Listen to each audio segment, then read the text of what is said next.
Ah, já tava vivo? Não, tá não. Pode? Pode. Tu que tá mais fácil, por favor.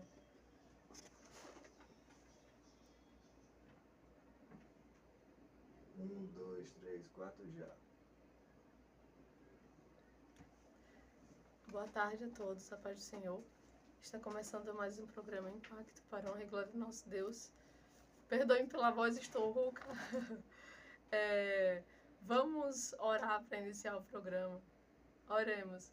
Santo Deus e Pai amado, obrigada, Senhor, por essa tarde que tu nos concedeste, por mais um programa para a tua honra e glória, Senhor. Abençoa a vida de Netinho, Senhor, e a minha vida.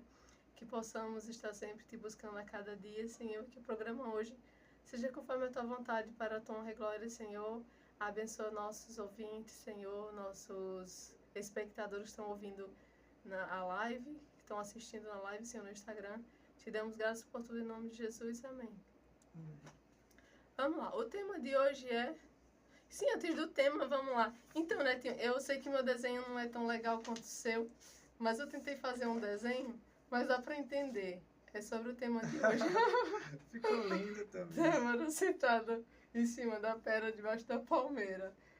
Então dá pra entender. Tá Dá estilo sim. infantil assim, mas dá pra Ficou entender. lindo também. Então eu fiz um bilhete pra você também. Esse bilhete foi um dos que eu escrevi com muita facilidade, porém foi o do que eu mais emocionei. Porque né, a gente acompanha essa história desde o início, até você chegar até aqui onde chegou. Então foi Deus que fez essa mudança, essa obra na tua vida. E deixa pra ler quando sair, que aí você vai chorar a tarde todinha, a noite toda. Não tenho a menor dúvida. Ah, então, aí eu também não sei se eu vou te ver no Natal, ou antes do Natal, ou depois, não sei. Mas eu trouxe uma lembrança pra você. Como você não gosta de surpresa, não gosta dessas coisas, então eu faço de propósito, pra você se acostumando, né? Se um dia você tem uma namorada e ela começar a te presentear, pra você não ficar tão sem graça. Lembrando que eu não sou namorada, né, Tim, viu, gente? A gente tá perguntando aí. É porque nós somos muito amigos, nossa amizade é assim. Se um vai pra igreja, chama outro pra ir. Se um vai correr na praia, chama outro também. Aí a gente cai pra dentro, a gente vai, né? Porque faz muitos anos que nós somos amigos, então nossa amizade é assim. Um vai pro canto, chama o outro, aí vai os dois juntos. E outra coisa, gente, o povo tá perguntando se eu sou cantora, se eu sou pregadora. Eu não sou, viu? Isso daí eu sei que Deus não... Até agora, né? Deus não colocou na minha vida esse chamado. Inclusive, a gente esteve, acho que 2 semanas atrás, estávamos na igreja Batista Pentecostal. E a irmã disse, prepara o hino para cantar. Eu pensei que a irmã disse, fique à vontade, você vai dar uma saudação, o hino, né? Mas prepara o hino para cantar esse bicho, que eu não sou cantora. E quando eu cheguei lá, eu cantando a música, e a música... Na metade parou, eu engasguei. E depois eu continuei a música como se nada tivesse acontecido. Mas eu fiquei assim, meu Deus do céu, eu não sou cantora. Eu tinha preparado já uma saudação pra levar pra igreja. Minha irmã queria que eu cantasse, né? Aí eu cantei, mas ela viu que eu não sou cantora. Mas Também tudo bem. sempre arruma um jeito de me deixar encabulado. Ai, Jesus. Vamos lá. Sim, outra coisa também. Eu não faço parte da igreja Batista Pentecostal. É a primeira igreja batista bem famosa, em que eu líder é o irmão Gilvan. Se a gente querendo saber... Pô, vamos fazer outro dia, marcar pra gente falar só sobre a gente, né? O povo tá Exatamente. O povo tá curioso pra saber. Fazer essa fofoca. A fofoca gosta. A fofoca gosta. Vamos lá. O tema de hoje, Deus vê mais do que as aparências. Né? Deus usa quem Ele quer, da forma que Ele quer, do jeito que Ele quer. Inclusive, quando a gente me chamou para participar desse podcast, eu fiquei, mas por que uma batista e um assembleiano? Porque nossas doutrinas são diferentes, mas mesmo assim a gente não tem atrito com as doutrinas, a gente se dá super bem. Às vezes um pensa diferente do outro, mas a gente chega no bom senso e tá tudo bem. Meu Deus, essa minha roupa eu tenho. E eu conheço muito bem, sabe, a doutrina da Igreja Batista, porque eu fui discipulado da Igreja Batista. Eu me batizei na Igreja Batista, né? Então, assim, é uma coisa natural para mim conhecer assim as doutrinas, entender também os dois lados também, sabe? E eu acho que existe muita convergência, mas existe uma separação. Deus, o mesmo Deus, né? Isso que importa. Existe uma separação física, mas a busca é a mesma, né? A busca é o céu, é santificação, é se melhorar, é se fazer sua construção, né? Isso, espiritualmente. Verdade. Vamos lá. A referência de hoje eu tinha escolhido uma, né? Mas eu tinha escolhido outra. Aí vamos para outra referência. Se encontra em Juízes, capítulo 5, do 9 ao 11. A palavra do Senhor diz assim: Meu coração é para os legisladores de Israel, que voluntariamente se ofereceram entre o povo. Louvai ao Senhor. Vós, os que cavalgais sobre jumentas brancas, que vos assentais em juízo e que andais pelo caminho, falai disto. Onde se ouve o estrondo dos flecheiros, entre os lugares onde se tiram águas. Ali falai das justiças do Senhor, das justiças que fez às suas aldeias em Israel. Então o povo do Senhor descia as portas. Amém. A história de hoje, que eu tenho escolhido, né, é de uma mulher. Falei até pra Netinha um lugar. Normalmente os convidados, quando vêm, são homens, os homens só falam de homens, eu falo, então fala de mulher. A história de hoje é sobre Débora. Débora, ela foi a única juíza na Bíblia. Ela foi profetisa de Israel também. E ela sentava debaixo de uma palmeira.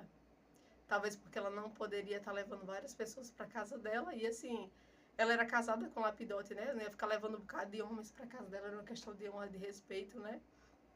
E ela sentava ali e começava a instruir as pessoas. Eles chegavam para pedir conselho, para perguntar alguma coisa, e ela aconselhava. Só que, Netinho, as palavras que saíam da boca dela não eram as palavras que vinham dela. Era Deus que estava usando ela, a sabedoria vinha de Deus. E um certo dia, Deus falou com ela para que ela profetizasse para Baraque, para que ele juntasse 10.000 homens e que fosse lutar contra o exército de Jabim.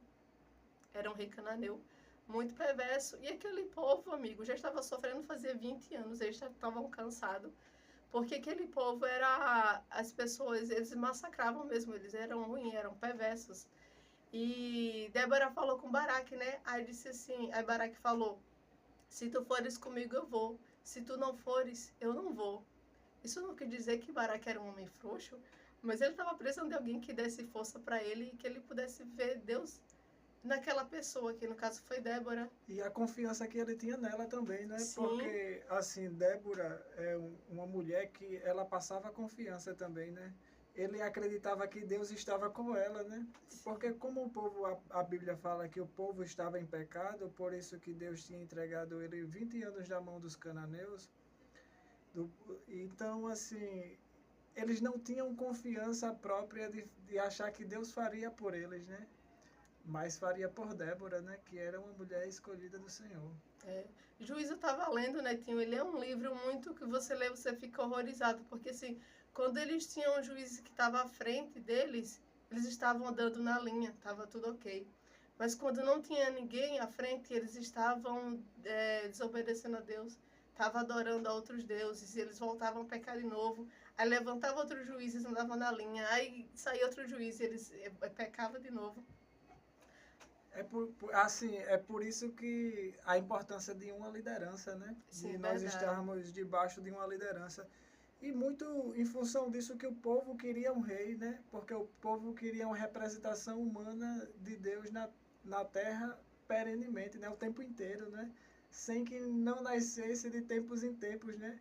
Porque a gente tem em média que um juiz nascia a cada 30 anos. E nem sempre um morria e o outro nascia em seguida. Às vezes demorava esse tempo de 30 anos para o outro surgir. É verdade. E esse tempo eles acabavam sofrendo muito. Deus permitia, né, que isso acontecesse na vida deles, para que eles pudessem se tocar que realmente havia um Deus que estava cuidando, estava protegendo, livrando eles a todo tempo. Mas eles, né, não percebiam que tinha que estar alguém lá na frente para comandar, para eles poderem andar da forma certa. E o interessante, sabe, Tamires, que quando tu falou bem assim, nós hoje vamos falar sobre não olhar para as aparências. Aí quando eu comecei a ler a história de Débora, eu falei, mas meu irmão, o que é que Tamires quer dizer com isso? Porque eu não estou entendendo. Não, porque assim, a foi uma razão. mulher que Deus levantou para ajudar, entendeu? Exatamente. Poderia ter sido o marido dela, Lapidote. Exatamente. E Poderia eu não tinha me colocado na situação de mulher, tá entendendo? E Baraque, como? Aí eu conversei com uma mulher, conversei com uma amiga nossa, e ela falou, não, mas ela era uma mulher, e naquela época... As mulheres não tinham voz. As mulheres não tinham voz, tá entendendo? E os homens não tinham... As mulheres não tinham muito essa coisa de estar conversando com outros homens, né? Exatamente. E os homens não iam, digamos assim, obedecer a mulher. Exatamente. Né? Deus usou Débora. E tem isso, né? Às vezes, por exemplo, Deus, quando ele levanta alguém, quando ele dá uma solução, quando ele dá um refúgio, nem sempre é da maneira como a gente espera, né? Deus, ele não manda alguém da maneira como a gente espera. Por exemplo, Davi, quando Deus usou Davi ainda era uma criança, e uma criança que a própria família não acreditava. Moisés, quando ele viu a figueira em chamas, era natural que uma figueira pegasse fogo, mas aquela não se consumia. Se ele não percebesse os detalhes, ele não ia perceber que ali era Deus. O próprio Cristo, quando veio, os judeus não o reconheceram porque não vieram da maneira como eles esperavam, né? E Débora foi isso, né?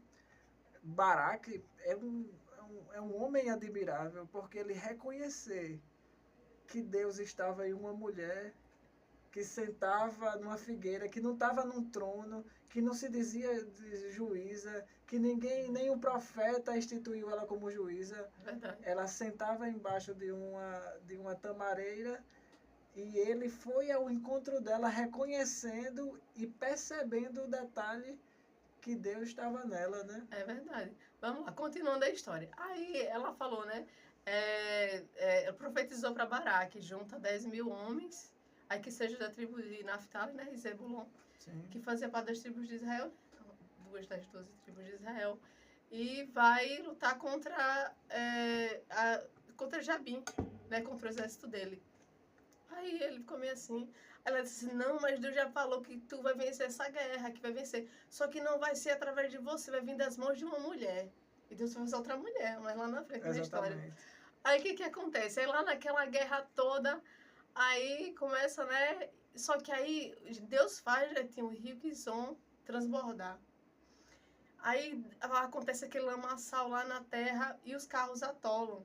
Na visão que a gente tem, na visão dos olhos naturais, aquela guerra que tinha tudo para vencer era a tribo do Cananeu. Só que os carros, né? Os 900 carros de ferro, era como se fossem os canhões dos dias de hoje. Só que Deus fez confundir tudo e os carros atolaram e eles perderam a guerra. Só que Císera, que era o capitão, que estava à frente do exército de Jabim, ele conseguiu fugir. E ele encontrou uma tenda de uma mulher chamada Jael.